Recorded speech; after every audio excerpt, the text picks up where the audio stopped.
Here it is, Boy Meets Girl, Snake Bites Girl in Pie or Crumbles. It's the most expensive movie ever made and maybe the most talked about. Cleopatra. Enjoy.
With the turbulent 60s behind us, 1971 was charged with a new political atmosphere.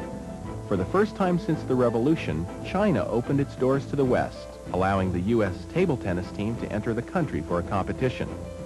And Congress passed the 26th Amendment, allowing 18-year-olds to vote. 1971 also witnessed jogging becoming the new rage, and the advent of hot pants, much to the joy of the American male. We lost Jim Morrison. Jagger married Bianca, and we heard the gasp of millions of women as Frank Sinatra announced his retirement. The controversial musical, Jesus Christ Superstar, opened on Broadway despite the cries from religious organizations. And Reverend Sun Myung Moon captured the imagination of thousands of America's youth. The Moonies, as they were dubbed, became a common sight on the street corners of every major city.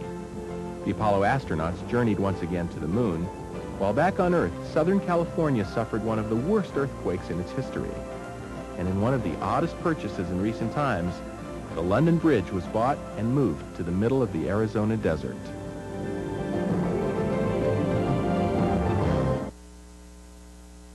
Hi, I'm Suzanne Dunn for Encore. Actors Joseph Bologna and Renee Taylor were made for each other, not only because they'd been married for over 25 years, but because that's the title of our next film. Made for Each Other was written by the couple as a vehicle for their acting talents. A couple of years before, they had been asked to adapt their hit play, Lovers and Other Strangers, into a film. Now, although they received an Academy Award nomination for their effort, Renee had wanted to star in the movie and recreate the role she played on stage. But Hollywood would have nothing of it. and she went the way of Julie Andrews in My Fair Lady, no one believing she had enough of a name to carry the film. Well, the couple would have none of that for their next venture, and after 20th Century Fox demanded and got a screen test, Bologna and Taylor were starring in their own film. Made for Each Other is the story of the relationship between Panda Gold, a Jewish girl from the Bronx, and Gig Panimba, an Italian guy from Brooklyn. Each had pretty much messed up their lives, drifting from one bad relationship to another. Not only were they failing at love, but neither had any success in a career. Hers as a bad excuse for a singer, and his, well, whatever moved him at the moment. They meet in a group therapy session, and from that moment, it's uphill and downhill on the rocky road of romance. The couple are quick to point out that Panda and Gig are far from their own romantic history. Well, maybe not that far. The couple met while Taylor was auditioning for a commercial that Bologna was producing. After the success of Lovers and Other Strangers, Taylor wanted to write a novel called Panda Gold and the Last Sailor. Together they practiced dialogue, eventually recording their sessions, and the collaboration led them to the screenplay. The film attempts, and for the most part, succeeds in commenting on the difficulty of intimacy with humor and poignancy. It was the first real acting job for Bologna, who went on to films like Chapter 2, My Favorite Year, and The Woman in Red. However, if Taylor wanted Made for Each Other to be a springboard for her own career, it never materialized. Although she has made some guest appearances on television and a few roles on film, she never became a leading lady. Some of the other cast members, however, did have substantially successful careers, including Paul Sorvino and Academy Award winner Olympia Dukakis, who won her statue playing the quintessential Italian mother in Moonstruck. So sit back and enjoy Made for Each Other.